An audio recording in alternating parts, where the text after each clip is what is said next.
In 1936, a French archaeologist named Professor Marcel Renaud was conducting a survey excavation at a site 12 kilometers outside the ruins of ancient Lagash in southern Iraq. The site was not a primary excavation target. It was a secondary location, a mound that ground-penetrating surveys had flagged as potentially containing architectural remains. Low priority, assigned to a junior team with limited funding and a 3-week window. On the 19th day, with 2 days remaining, one of the junior team members broke through the floor of what appeared to be a storage annex into a lower chamber that the surface survey had not detected. The chamber contained 7 objects. 6 were ceramic storage vessels, empty, sealed with bitumen plugs that had held for approximately 4,000 years. The 7th was a clay tablet wrapped in what had once been linen, the linen now reduced to a dark residue that clung to the tablet's surface like a second skin. Someone had wrapped it deliberately, protected it, considered it worth preserving beyond the standard durability of fired clay. Renaud photographed it in place, documented the chamber, and transported the tablet to the Louvre's Antiquities Division, where it was received, logged, and assigned to a translation queue. The translation queue, at the Louvre in 1936, had a backlog of several years. The tablet waited. Then the war came. The department was disrupted. Staff dispersed. Files were relocated to secure storage. When the department reconstituted after 1945, the tablet was in the system but no longer attached to a priority flag. It waited again. For 22 more years. In 1958, a junior curator named Isabelle Fontaine, conducting a routine audit of the backlog, pulled the tablet's file, noted the linen wrapping documentation, and escalated it for translation, on the grounds that deliberate preservation materials indicated unusual institutional significance to the original owners. The translation was assigned to a specialist named Dr. Armand Chevet. Dr. Chevet worked on it for 8 months. He submitted his translation in the spring of 1959 with a cover note that Fontaine later described, in a private letter to a colleague, as unlike anything she had seen from a senior scholar in 20 years of institutional work. The cover note said only, "I have translated what is here. I will not speculate about what it means. I recommend this file be reviewed by someone with both astronomical and theological training, as I have neither, and this document requires both." The file was reviewed. By no one. It was archived. In 2019, a researcher named Dr. Kofi Mensah, working on a digitization project for pre-war Louvre acquisitions, encountered the tablet's file, the linen wrapping notation, and Chevet's translation. He read the translation in a single sitting. He then spent 4 days doing nothing except cross-referencing Chevet's astronomical references against modern star catalogs. What he found in those 4 days is why you are watching this video. My name is Ivan. Tonight we walk through what that tablet actually lists. By the end of this video you will understand why Dr. Chevet refused to speculate, and you will understand why what the Sumerians recorded as a threat classification system 4,000 years ago maps, with a precision that has no innocent explanation, onto what modern astronomy now knows about the stars they were describing. But before we go into the first entry, if you have been watching this channel for any time at all, you know that what we cover here does not get shared by the algorithm the way other content does. The only way these videos reach the people who need them is through you.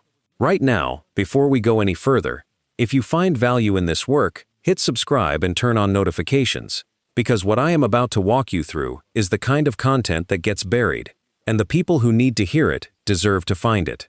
Now, let's begin. The tablet is organized as a formal administrative list. Header. Entries. Classification notation. Closing summary. The header identifies it as what Chevet translates as the record of the living fires above, the Sumerian conception of stars not as distant burning objects, but as entities, beings, things with agency and intent. The distinction matters enormously for what follows, because the Sumerians were not classifying stars the way a modern astronomer classifies them, by size, temperature, spectral type. They were classifying them the way an intelligence agency classifies known actors, by what they want, by what they have already done, by how dangerous they are to the population below. The tablet lists 12 stars by name. Each entry follows an identical format. Sumerian name, location descriptor, rendered in angular notation relative to specific fixed points in the Sumerian sky map. Physical characterization, behavioral history, and a classification marker in one of three categories. Chevet translates the three categories as observing, engaged, and approaching. 12 stars, 3 categories, and a closing summary that contains the line that caused Dr. Chevet to write his cover note. We will get to that line. First, the entries. 5 of the 12 stars carry the observing classification. The Sumerians considered these the least immediately concerning, not because they were harmless, but because their attention, in the scribe's account, was not yet focused. The first observing entry describes a star the scribe calls Anzir, the seed of heaven. The location notation, when converted against modern star maps by Mensa, corresponds to a point in the constellation we now call the Pleiades cluster. The behavioral history has counted the generations of men from a fixed position and has not moved closer. It is watching. It has been watching for a long time. It has not acted. The second observing entry, Mul-Sag Kal, the foremost star, maps against modern coordinates to a point in what we now identify as the Draco constellation. Behavioral history came once to the near field, assessed the surface, withdrew to its station. Its records of the assessment have not been shared with those it assessed. It came close, it looked, it left, but it kept what it found. The third, fourth, and fifth observing entries share a behavioral notation that Chevet translates as population monitoring at the generational threshold, meaning their observation intensifies at specific intervals, correlated in the tablet with human population milestones rather than astronomical cycles. They are not watching the sky, they are watching us, and their attention increases as our numbers increase. Mensa cross-referenced the location notations for all 5 observing entries against the SETI Institute's documented catalog of stars within transmission range of Earth's earliest detectable radio signals. All 5 fall within that range. All 5 would have received our first radio transmissions between 1940 and 1980. The tablet was written in approximately 2000 BC. 4 of the 12 entries carry the engaged classification. This is where Chevet's notes become densest, most heavily annotated, most frequently revised, because the engaged classification, in the tablet's framework, does not mean hostile. It means active. It means already operating in relation to the population below, already doing something. The first engaged entry describes a star the scribe calls Mul-an-Na, the heavenly star, or the star of Anu. The location notation maps, in Mensa's cross-referencing, to a point corresponding to what we now call Sirius, the brightest star in the night sky, the star that was more important to the ancient Egyptians than any other celestial body, the star whose heliacal rising they used to mark the beginning of the year.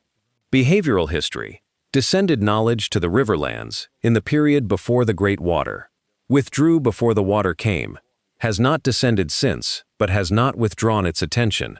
It gave something to the pre-flood civilization. It watched the flood happen. It did not intervene. It is still watching.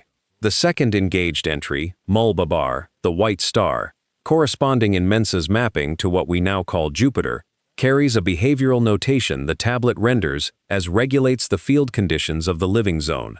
A star, in the scribe's account, that actively manages something about the environment of Earth, not through direct intervention, but through gravitational and energetic influence that the scribe describes as the maintenance of the permitted range. Modern astrophysics has established that Jupiter's gravitational field deflects a significant proportion of incoming asteroid and comet trajectories that would otherwise intersect Earth's orbit. Jupiter is, in the most literal functional sense, a shield. The Sumerians classified it as engaged in the maintenance of the permitted range. 4,000 years before we understood orbital mechanics, the third and fourth engaged entries carry a behavioral notation Chevet translates as has agents in the near field, meaning entities acting on their behalf within the immediate environment of Earth. Not the stars themselves, representatives. The scribe does not describe the agents. He references them as already documented elsewhere. In a separate record he calls the tablet of those who were sent. That tablet, if it exists, has not been found.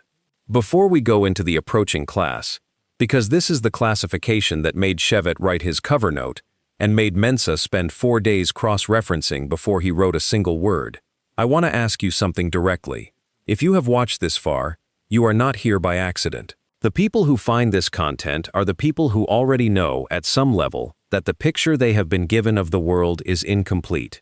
Share this video right now with one person who needs to see it.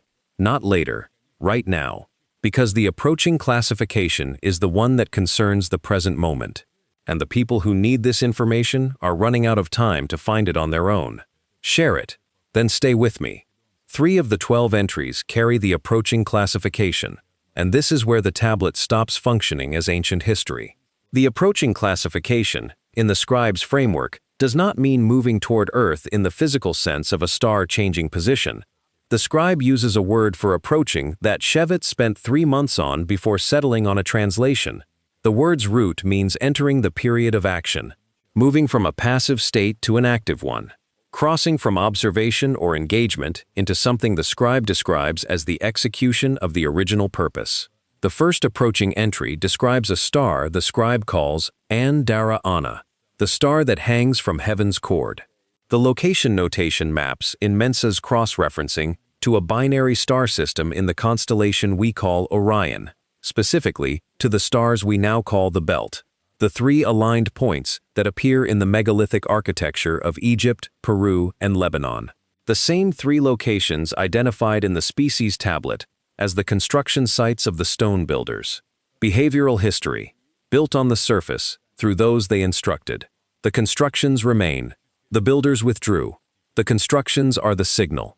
They left something behind, visible from their original position, still standing, still visible. The signal has not been recalled. The second approaching entry carries a behavioral notation unlike any other on the tablet. The scribe writes that this star, which he calls Mul Dim Sag, the judging star, mapping in Mensa's analysis to a system in the constellation we call Scorpius, has no documented behavioral history.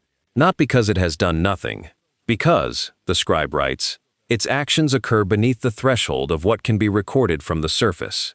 It has been acting. The effects are observable. The mechanism is not. The scribe marks this entry with a notation that appears nowhere else in the tablet. A notation Shevet translates as, already inside the count, already inside the population being observed, operating within it, from within. The third approaching entry is the one that caused Mensa 4 days of silence before he wrote anything. The scribe calls this star Ki Sar Ra, the star that knows the ground. The location notation is unlike any other on the tablet. It does not reference a fixed angular position in the sky. It references a moving position, a position that changes relative to Earth, on a cycle the scribe gives in Sumerian numerical notation. Mensa converted the cycle. It is 3,600 years. The same cycle that appears in multiple ancient Sumerian texts as the orbital period of what those texts call the planet of the crossing, a large body on a highly elliptical orbit that passes through the inner solar system periodically. Modern astronomy does not confirm the existence of this body. Modern astronomy also cannot confirm its non-existence. The behavioral history of Ki Sar Ra was present at the Great Water, was present at the fall of the first cities, approaches now on the turning of the Great Count. Its approach precedes its action by the span of 3 generations. 3 generations before it acts, its approach becomes detectable. The scribe records the current position of Ki Sar Ra at the time of writing as past the outer boundary, moving inward. If the cycle is accurate, if the tablet was written when Mensa's dating suggests, the 3-generation warning period began approximately 100 years ago. The 12th entry on the tablet is not a star classification. It is the closing summary the scribe added after completing the 12 entries. And this is the section of the tablet that Shevet translated and then refused to annotate, that he submitted as translated text with no commentary, no footnotes, no scholarly apparatus of any kind. Just the words. The scribe writes in the closing summary that the list of 12 is not complete, that 12 is the number he was given access to, that the full record, the complete classification of all living fires above, is held in what he calls the upper archive, the same archive referenced in the Enki tablet, the same record system maintained by those whose names are not for the tongue. He writes that the 12 he was permitted to record were selected for a specific reason, not because they were the most dangerous, because they were the ones whose timelines intersect with the current period. The ones whose classifications, observing, engaged, approaching, are all in active status simultaneously for the first time in what the scribe renders as a very long cycle, all 12 in active status. At the same time, he writes that the last time all 12 were simultaneously in active status was the period before the Great Water. Before the flood that ended the previous iteration of human civilization, he writes this not as a prediction, as a pattern recorded in the upper archive across multiple cycles, and the closing line, the one Shevet submitted without comment and Mensa photographed and did not publish for 2 years, reads as follows: "The living fires do not act in sequence. They act when the count is complete. The count is complete when all 12 are awake at once. The ones below will know the count is complete when they look up and find that the sky they thought they understood has begun to look back." Before we get to what all of this means for right now, because everything we have covered tonight, the observing class, the engaged class, the approaching class, the closing summary, it only makes full sense when you see it mapped against current astronomical data. I have compiled the complete cross-reference, Shevet's original translation, Mensa's star catalog mapping, and the specific modern astronomical observations that correspond to each of the 12 entries in a written document. The link is in the description. The QR code is on your screen. Take 5 seconds. Get it now, because what I am about to say in the closing is the part this document was designed to support. The tablet is in the Louvre's restricted pre-war acquisition archive. Dr. Shevet died in 1971. His personal papers, including his notes on this translation, were donated to the Sorbonne's Near Eastern Studies Department. They are listed in the department's inventory. They are not available for public access. Dr. Mensa's cross-referencing work has not been published in any peer-reviewed journal. He has described it, in private correspondence shared with a small group of researchers, as the work he is most certain of and least able to publish. Go outside tonight and look up. Look at the Pleiades, if you can find them, the small cluster in the north that the Sumerians called Anzir, the seed of heaven, the ones that have been counting generations. Look at Sirius, the brightest point in the winter sky, the one the scribe called Mul-an-Na, the one that descended knowledge before the flood and has been watching since. Look at Orion's belt, the 3 aligned points, the signal that was built on the surface and never recalled. The scribe who wrapped this tablet in linen and sealed it in a chamber under the floor of a storage annex in ancient Lagash did not do so because he thought someone in his own time needed to find it. He did it because he knew that the person who needed it would not be born for a very long time. He did it for the moment when all 12 were awake at once, and someone on the surface finally needed to know why the sky was looking back. That moment, according to the closing summary, is not coming.